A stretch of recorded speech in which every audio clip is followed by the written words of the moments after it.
Tips with Tony. Tips with Tony. All about nutrition from your favorite dietitian. Everything you need to digest in your mind. Tips with Tony. Tips with Tony. Making you healthier one bite at a time. With Tony. Woo. Hello and welcome to the Tips with Tony podcast. I'm Tony Marinucci, your registered dietitian, helping you get healthy one bite at a time. This episode is all about how to get through that afternoon slump. I know that I'm not alone around 2, 3, even 4 o'clock, feeling really tired, really fatigued. I'm actually recording this episode at 3 o'clock. I did not do this on purpose, but it's a Monday, and on Mondays I tend to have lighter days. But the days that I coach clients, I usually coach them from the morning till the night, 3 to 4 days a week. It can be really exhausting and really tiring. I love them, but at the 3 o'clock hour, I actually don't have a lot of clients that I schedule at that hour because I try to go out for a walk around 2, 3 o'clock to re-energize, to refocus, to revamp, so I can give the same amount of energy to my evening clients as I do to my morning clients. But all that to say, this episode was inspired by a healthy lifestyle support group member. So if you're not part of the healthy lifestyle support group on Facebook, highly recommend joining. She had messaged me. Her name is Dina, and she had asked me about, what can she do around this 2, 3 o'clock hour? She's just like hauling ass, like basically. Excuse my language, but she's been also doing a really great job. She's been working out. She started doing Pilates. She loves it. She's going to classes. She goes most days out of the week. She's super exhausted. Her trainer had said maybe she's working out a little bit too much and she needs rest days, but she really loves it. And she wants to just know how she can get through the energy to get through her day. One thing that we do want to take a look at, I will just kind of say it right off the bat, if you are struggling or with that energy around that 2, 3 o'clock hour, maybe you do your morning workouts, maybe you're not working at all, overtraining could potentially lead to fatigue, but also no movement at all can also lead to fatigue. So it really kind of depends on the person. But with Dina, what we wanted to do is kind of explore all the areas in which there can be improved. So that way the movement is something that she loves and enjoys. We don't want her to have to do less of that if we can get her to have energy by improving other aspects of her well-being, right? So it's important that we kind of take a look at the person as a whole. So let's first just let me explain to you why this happens around that 2 to 4 o'clock time. So around that time, our natural circadian rhythm, basically the thing that kind of controls our sleep and our waking and our sleeping and all of those things.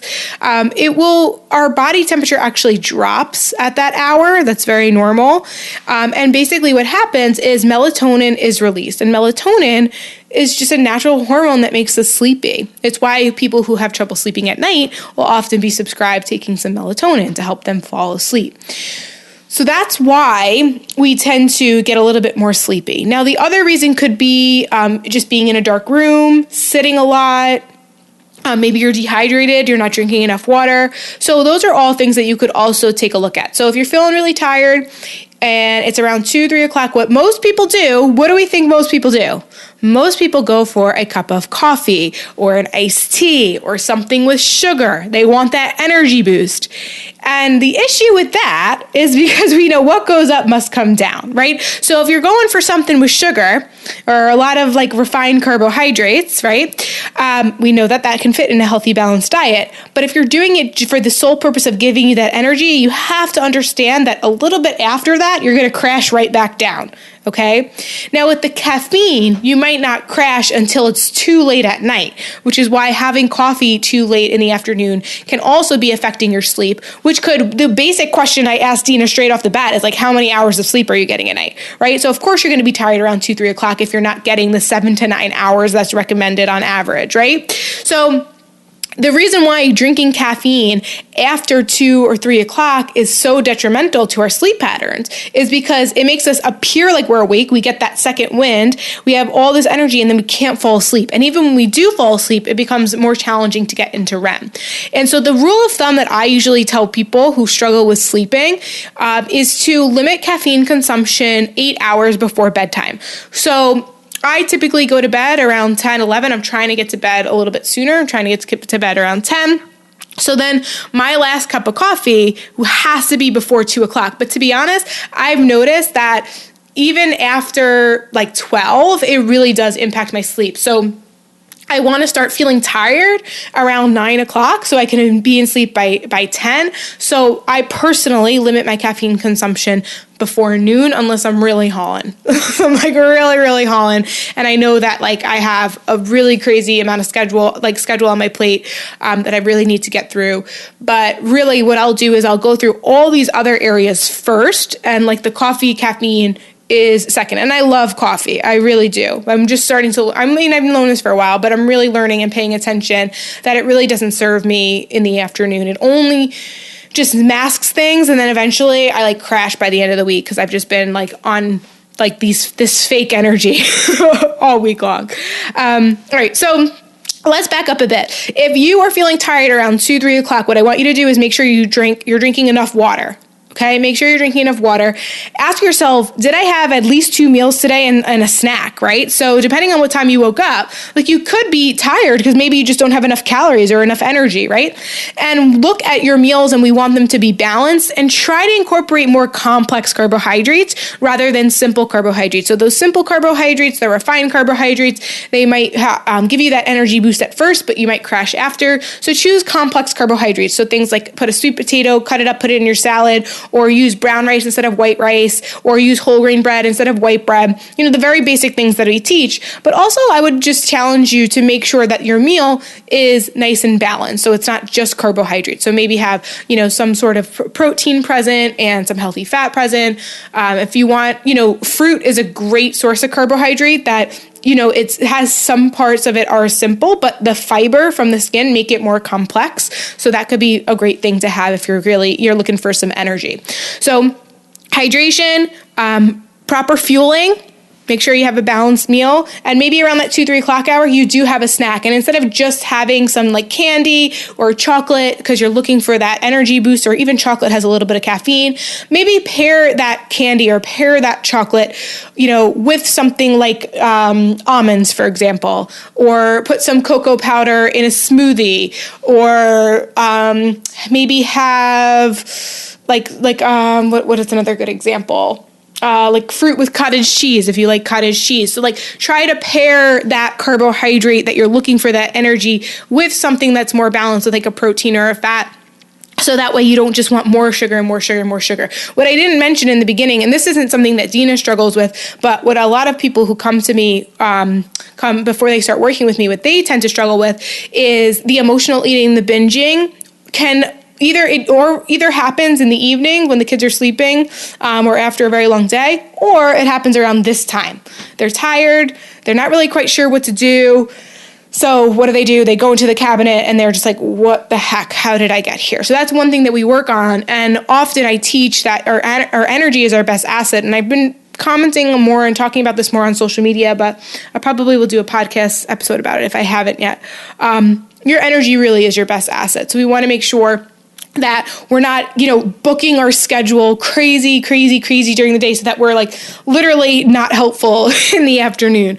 And so part of that, we can talk all about the physical ways for you to boost your energy, but if emotionally and mentally you're putting so much on your plate that you're burnt out by 2 to 3 p.m., this stuff might not work out as well. Just saying. But anyways, so let's backtrack a bit. So make sure you're hydrating properly. Make sure you're eating balanced meals. Have a snack if you need it. And then I would say, if you can, go for a walk, change your scenery, get some sunshine, play some upbeat music, maybe even just stand around and shake a little bit if you've been sitting a lot. Take a big stretch, breathe in through your nose, all the way into the belly, out through your mouth. And honestly, just some stretching. I'm doing it now. It feels so good. Some stretching, some deep breathing, some water. It's so powerful, and the energy that it will give you. And then I would say the other option, guys, is you can nap. You can take a 20-minute power nap. Try to not make it longer than about an hour. Even 30 minutes, 20 to 30 minutes, I think is pretty good. But even if you just lay down, close your eyes, put your feet up, and you don't actually fall asleep, just keep your phone away from you, keep distractions away from you, turn the TV off, just like lay down, let yourself relax a little bit. That's going to recharge you. That's going to energize you. That's going to push you through the day. And that 20 minutes is going to be just enough to give you a little bit of energy, but not too much that you now can't fall asleep at night. And then you wake up the next day and then you feel groggy and you feel tired, and then the cycle continues, okay? So if you struggle with this 2 to 3 o'clock energy slump, I really hope that this episode helped you to understand that it's normal, but that at the same time there are things that can be done. So hydrate with water, be mindful of your caffeine consumption, eat balanced meals, incorporate more complex carbohydrates that are fiber rich rather than simple carbohydrates, and try to also get on a regular sleep schedule if you can. If your job allows it, if your lifestyle allows it, try to fall asleep, try to get to bed around the same time each day, and try to wake up around the same time each day, and really aim for those 7 to 9 hours of sleep so you don't technically need a nap. So even if you feel a little tired, you could just do a couple of those things and they will really, they'll work in your favor. All right, that is it for me today. If you have any other questions, don't hesitate to reach out to me on Instagram at tips_with_Tony with an I, or if you're not part of the Facebook group, definitely join. I will put the link in the show notes. And if you have any suggestions for future episodes, do not hesitate to email me, tipswithtony@gmail.com. And lastly, if you have not subscribed to the Tips with Tony podcast, definitely hit that subscribe button. It allows new people to find the podcast, and it will let you know when a new episode comes out every Monday, Wednesday, and Friday. All right, guys, that is it for me today. Thank you so much for listening. I'm Tony Marinucci, your registered dietitian, helping you get healthy one bite at a time.